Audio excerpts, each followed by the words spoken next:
It's not so much out of art. I think it's more like what could we give to art? Like you wanna send it out to the universe and say, okay, I'm bringing this out there. I like that. How could we bring it back? How could we encourage more students? What's up, everybody? It's your boy Ibu, and we're back on another episode of, yeah, you guessed it, Runner on the Air. And today I got a very artistic guest, very stylish. We got Tony the Tech right here. Feel free to share a little bit about yourself. Hello, everyone. I'm Tony the Tech. I'm the visual arts instructional support tech. Basically, a handyman with a broom and a brush. Yeah, pretty much. Exit Felix, but better. Yeah. I like that. That's what's up. Yeah. Now, how long have you been working here at CCB? Close to 9 years overall as an instructional tech since 2007. Oh, damn. So been a state employee almost 32 years. So, That's what's up. Yep, started early. And how's your time been? You've probably seen like this campus grow quite a bit. Yeah, a lot of changes in the last couple of years, Mm-hmm. improving everywhere. Right. The visual arts have changed from the dynamics of the current era. Right. Up and coming artists that we're having. Just a shout out to a current student. Her name is Gabby Esparza. She's up and coming. Shout out Gabby. Yeah, Chicana all the way. There we go. And she's really making waves in the community here in Bakersfield. I like that. Which is, I think, is very important, up and coming. So. What type of art does she do? I would say she's like multifaceted. Mm-hmm. She likes painting, I know for sure, but you give her a bag of clay, she'll do something with it. Some plywood, she'll do something with it. She's versatile. Yeah, it's like sometimes you got to be like everything, right? Like a chef. Right. And I mean, that's something you probably know like a lot about. So tell me, like, what all do you do? You seem like you do handyman, you're an artist, like you check the rooms around campus, like you're pretty much everywhere. Yeah, I mean, the instructional support technician is someone who supports the art department in our case. And so we assist the faculty in getting their supplies and equipment, for that matter, getting the rooms set up for even like a show or something, like a podcast or something. And so we try to extend our hands out to them, like, what do you need from us? Like, what do we need, within a timely manner. Right. That's the most important thing. Like, I can't have you tomorrow. You give me like a week. Right. Yeah. And then as an artist yourself, like, what kind of art do you like to do?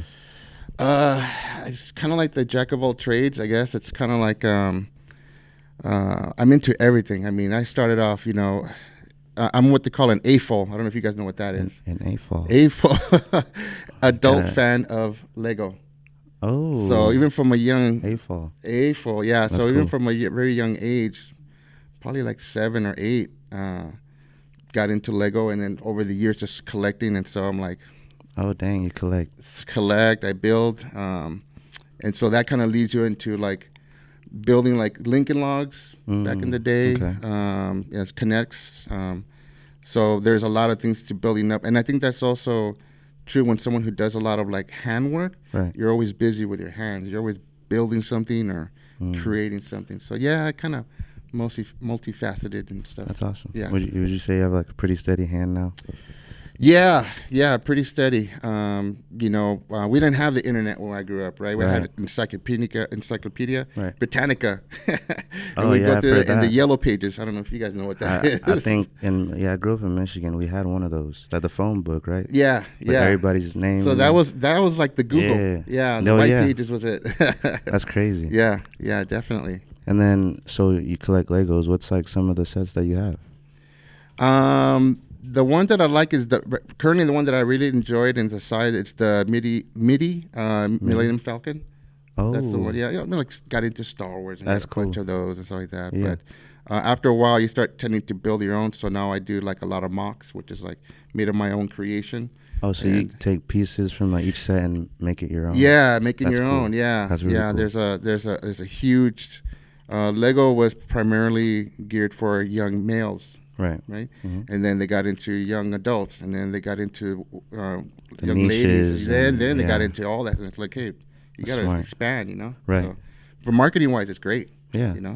And then, so what's like something that you've built recently that's like, or like your most proudest project? So most recently I've been kind of shifting my gears to I don't know if you know that there's a new Lego Dungeons and Dragons Oh, that's sets. fire. I didn't know Right. that. Yeah. So then now they're making mocks of like Dungeons and Dragon campaigns. Mhm. So now I'm into those because they're small enough you could kind of carry them anywhere. Oh, yeah. But when you connect them together, they could be Turn like into some crazy contraption. Yeah, it that's could be the awesome. size of this room.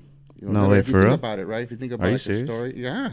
Well, yeah, that's Oh, because so you can play dungeon like in the Oh, world yeah. too with the. Oh, that's yeah, fire. yeah. That's And then cool. you also, and not only that, but you also find other people who have, I have this set up, I want to build, hey, well, let's connect together and let's build this huge, That's fire. Yeah. And then run a game with them too. yeah, run a game. Yeah. We need to try that out. We Yeah, need- well, we got the CSUB, shout out to the CSUB Lego Club. They just started, Hey. and Oh Bianca, yeah. who? I've been Who's to her? a. Was it? Was it you? No. Nah. No, okay. So the CSUB Lego Club that also was started with Bianca Moreno, and I just met them and young folks, like just Yeah. getting into it. And I'm I've like, actually went to one of their events. They were doing like the flowers, the Lego flowers. oh, Like right, I think it was right. last semester. Oh, okay. Yeah, and it was fun. Like it was pretty fun. I kept Right. it. Yeah. And some people can't even read the instructions. Yeah, that's it's crazy. like complicated. I'm like, It really is like I feel like it takes patience. Like you gotta really sit there and like want to do it. Like, you Right. know? So right. that's right. cool though. Yeah, and then the flowers never die out. So it just Yeah, keep- that's true. I like that. So we mentioned technology and how it's grown. Mhm. How have you seen that affect like art and the way art is made today? Oh yeah. Well, I mean, the advent of the computer was one thing, right? I mean that Changes we didn't have that everything. when I was growing up. Yeah. And then 3D printing. Oh, that's huge. That yeah. came out huge, and I don't know if you know this or not, but there's actually a 3D printer that prints out ceramics, so clay. Wow. So there's some designs that are just impossible to do, Mm-hmm. but when you do it in like software, and then you have it squeezed, it's basically like a big old toothpaste. Right. You squeeze it all out, and Oh, dang. it's amazing. And then the other one would be the thing called the ShopBot. It's The a shop bot. yeah, it's a 3-axis CNC router. So I don't I think don't I've know if heard you of ever that. seen like they'll see like welcome signs like around buildings, Okay. and they have like this nice curvature thing. That's made sometimes with the Oh. ShopBot. Then Oh, dang. fiberglass mold, whatever. But It's everywhere. That's yeah. yeah. So I think technology now has expanded. Some creative avenues where you're like, Right. oh, that could only be done with a machine. Well, yeah, but you give somebody who's creative, Yeah. they'll run with it and That's be true. okay. And that's the positive part. Have you seen like, and but have you seen like the negative parts of like maybe creativity dies because of maybe like AI or something like that? AI is a new and upcoming thing, and it's another tool. And there's artists who've used AI who create their work that's been in the system in the Google's earth, right? Right. And so it looks like to me when you have someone who uses AI for artwork, and it could be also for like 3D printing, I'm guessing, because that's Right. going to be, this is a robot. So it might be the case that in the future, that's a lot of creativity is going to be taken away. Yeah. But, you don't need to have a computer to hold a brush. That's true. We just go at it. Yeah. Would you say painting's like your favorite form of art? Because there's, I would say photography, maybe there's- sculptural, because Sculptural. sculptural could be anything and everything. It could be anything from like a like piece of a wood, pot, or pot, or it could be fabric. I mean, That's true. my wife is really big into quilting. That was something I never thought she was that's going to get cool. into. Yeah. But she took me to a contemporary quilt show. Blew my mind. Contemporary quilting. Contemporary. What's the contemporary part? Oh of that? boy. Okay, so like if you see like a traditional quilt, you have like the boxes, Right. and let's just say a cross or a star, and it's like multiples, Right. or little squares. Contemporary could be something like a photorealistic Oh, quilt. no way. There is a famous artist that her and I went to see a talk in LA a couple weeks back. Bisa Butler. Bisa Butler. Look her up. We're gonna She check that out. started as a painter, and then she was in education, I believe, and then she kind of segued into, because of her family background, the quilting was very traditional in her family, traditional quilting. So she kind of knew that part, like sewing her own clothes and stuff like that.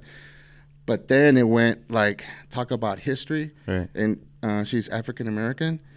It was insane. Yes, and she's in the Whitney Museum, the Smithsonian. We saw her at the Skirball, and it's this is tough. You telling me this is quilting? Yes. That looks like a real picture. Take one of her. Like, I'm sorry, guys. Take look one of her pictures up, and you'll see the individual. Like when you zoom in and everything. Yeah, you see the actual. That's insane. Look at that. How long do you think that takes? Whoa. Oh man. Yeah, you can see the stitches too right there. It's got to be some days. Months. Even, right? Might even be a year. Yeah, that's crazy. She doesn't Piece of Butler. Nice. She doesn't sell her work per se directly. You have to go through her agent now. So she's big time. Oh yeah, yeah, big time. But it's an amazing. You see one of her talks. You should listen to her. I mean, she's deep, man. She's really, really deep. Right. What are some of your like personal favorite artists? You have like a I know it's hard. There's so many. But do you have like a top 5? Well, I grew up in the 70s and the 80s. So, growing up in LA, I saw a lot of like graffiti on the yeah, that's art too, from the right? beginning. One of my favorite artists, his name is Chaz Bojorquez. Chaz Bojorquez. Yeah, he's kind of like the godfather of like iconic LA like the street writing. Everything. Yeah, and then he developed it to a next level. 2 artists that I really enjoyed seeing their work has been El Mac, ELMAC. He's portrait, and Retna.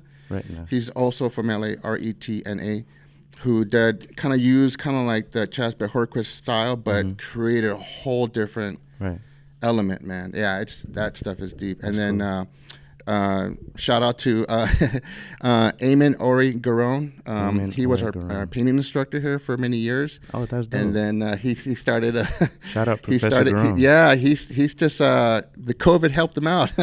So his work is phenomenal. Just out there. Yeah, it's like almost like galaxy spiritual type of thing. Oh, that's awesome. Yeah, so he's another fellow that I follow, like Instagram, like everyone else. That's really cool, and you actually know him too. Like I feel like a lot of people, it's when you have the opportunity to have a conversation with an artist and not knowing where they come from, or like really embrace their art and kind of like talk about digging deep. And yeah, exactly. Because the art should be a conversation. You should have a conversation with the art. If it's no conversation with the art, then because you could be like, that's cool, that's not cool. But you have a conversation with the artist, and you're like, hey, I'm trying to understand your piece. Is there something? Like, where was your mind at when you made it? Yeah. Right. That's awesome. I like that. Yeah. I wish I could do that. Like, when I see something, I'm like, damn, I wish I could go into their mind and see what they were seeing. Yeah. Yeah, it's interesting because, sometimes art could be very personal, spiritual. It could talk about like certain things that are happening like right now. Right. It could be a mirror to society. Yeah, exactly. So. And then you mentioned you grew up in LA. Tell me about that. How's that? What part? Oh boy, I live not too far away from USC. Oh, you was downtown. You was in it. That's cool. Yeah, so downtown, born and raised, and I saw a lot of changes down there too. I mean, there are parts of LA now when I drive by and these people are walking with their little cappuccinos and stuff. I would have never ever walked through that area when I was a kid. No way. Even when I was an adult, I wouldn't walk through that area.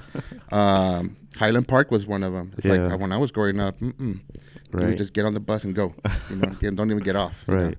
So, but yeah, that's kind of like where I am. And then how was that transition like when you moved out here? We had been looking to change up a little bit, LA's, it's my hometown, go Dodgers. Hey, and didn't they win? We're getting there. One more, and but it became a little bit overstimulating. It really is. If you've ever been through LA, you go through certain areas, it's like traffic. We had to drive 5 miles. It took us 20 minutes. That's crazy. And so when we had the chance to move up here to Bakersfield, the first time my wife had to teach a job, and it was like in Wasco, I guess it was. Mm-hmm. And I said, you got to be there early, right? Because we were so used to it. And she got there too early. She was out in the parking lot. She was waiting for the school to open. And I'm sorry, I was calculating. You're just LA looking out for traffic. it. Yeah, exactly. Well, a lot different than Yeah. And but everybody's, Bakersfield's people are the same as LA people. Right. There would be, the only thing I would want to have is a little bit more art related things happening here in Bakersfield, because there's a lot of artists here. Yeah. But there's not a means for them to go out and show their work. Yeah. Is there like other than like the one we have on campus, is there like a place in town where you could, go to galleries, sell your art? There is one gallery that I know of, but I'm talking about like small independent like studio spaces. Oh, I see. Kind of like typical movie art. Yeah. Studios. Right. They open up their studios for you to look at your works, and then there's not what I see like pop-ups, like one day event somewhere here in town. Yeah, that's where you true. could just go and just show your work or something like that. But I think it's also true about why doesn't Bakersfield have a certain class of artists, and why Bakersfield and LA, they're only 100 miles away, let's just say. I mean, really you rather go to New York, that's thousands of miles away. So that's kind of like the scene in Fresno is bigger than Bakersfield. So I'm like, what's going on here? Right. So I don't know, maybe the conversation has to continue. I was about to say, how like do you see that happening? Because I feel like it is possible. We have the artists for it. Yeah. I personally feel that it has to be where an open mind, being conservative is one thing, but when you limit an artistic expression under the First Amendment, per se, right. It's you have to kind of understand, it's like this person's just trying to tell you something. He's trying to show you their story or something. Right. And when people knock it down, like, oh no, you can't show that here, then that's because, well, why is that? Right. Mm-hmm. That's understandable. Mm-hmm. I see. Mm-hmm. All right. I have a question I want, because we had some art students the other day, and the vice president of the art club, the treasurer, they were really cool. Mm-hmm. What do you want out of art? Oh, it's not so much out of art. I think it's more like, what could we give to art? Like you wanna send it out to the universe and say, okay, I'm bringing this out there. I like that. How could we bring it back? How could we encourage more students to do it? I mean, you bring up an interesting story. Many years ago, we had a ceramic student. She was really, really good. And upon her graduation, her mom, they were from Shafter, I think she was. And the mom came up to me. She's like, well, can you make money in art? And so I looked around, and I'm like, you're in this whole building here that it is art related. I said, I am pretty confident if she wants to continue her education, maybe she want to just become a professor, right. Aim for that bar high. Right. And then if she wants to do art, then it's going to be like a long road. But, we have an alum, Diana Barahona. She just came back. She got her MFA from San Diego, and now, she's a unicorn. She's getting up there, right? But see, that's the thing. Is like, I think that the youth have to see that also. Like, hey, if I have some skills, you can take it there. You could take it there, but you also have to have that. I'm going to do this. Right. You need to have that fire. Yeah. If you don't, then it's like, well, come on, what are you going to do here? Yeah, I feel that. Yeah. Mm-hmm. And then in terms of like the school, what do you want to see in the future as you continue to work here? And you've already mentioned some great artists. You obviously want it to grow. How do you see that happening? I mean, for me, I think the facilities would have been 3 times as big because this building was original performance arts building. This used to be where the theater used to be before back here, and then a long time ago, then there was the art department, and now we're in visual arts. But now, when you think about like 20 years from now, it's gonna like double up on the amount of students. You know? And that's true. So facility right now, you're gonna start cramming again? No, you gotta expand. No, you gotta keep expanding. Yeah. So, and in regarding to like art practices, I would like to have like anatomical drawings. I like that. Yeah. There is also like fusion painting of different sorts. I think that with 3D printing and those type of machines, I think that would be also beneficial. Yeah, more like opportunities. Technology. Yeah. Yeah. And then, real quick before we end this, do you have any advice to any aspiring artists out there that are maybe shy or don't know where to begin? Like, what would you say to them? Be yourself. I would say look for people who inspire you. You have to be a tough skin. Yeah, meaning that's to true. say that when people critique your work, or you have to take it. You Yes, can't sir. be all That's true. sugar. It Too doesn't work that way. emotional. Yeah. No, you have to be able to stand near your work and defend it. Yeah. That's facts. That's kind of like what I would tell a young person. And I remember getting on the bus when I was a kid. I must have been like 16, from LA to Anaheim, 3 hours to get a airbrush classed and buy my first airbrush gun, and then go home. And by the time I got home, I ran, because where I wasn't nice, right? So I yeah. had to ran at night, and I said, I'm Once going the to jump lights here any on, minute to take my yeah. airbrush. They don't have my airbrush. But it's things like that. It's like you just That have passion, you have to just keep on going. I like that. Mr. Tony the Tech, you've been great. Oh, yeah, nice to meet you. Seriously, thank you for coming on. Thank you for having me. Listen, guys, of course, you're welcome. Listen, if you want to be on this chair right next to me, go on the Instagram, click the link in the bio, fill out the form, and then like, comment, subscribe. Don't forget to share, and then we'll see you on the next episode. Deuces.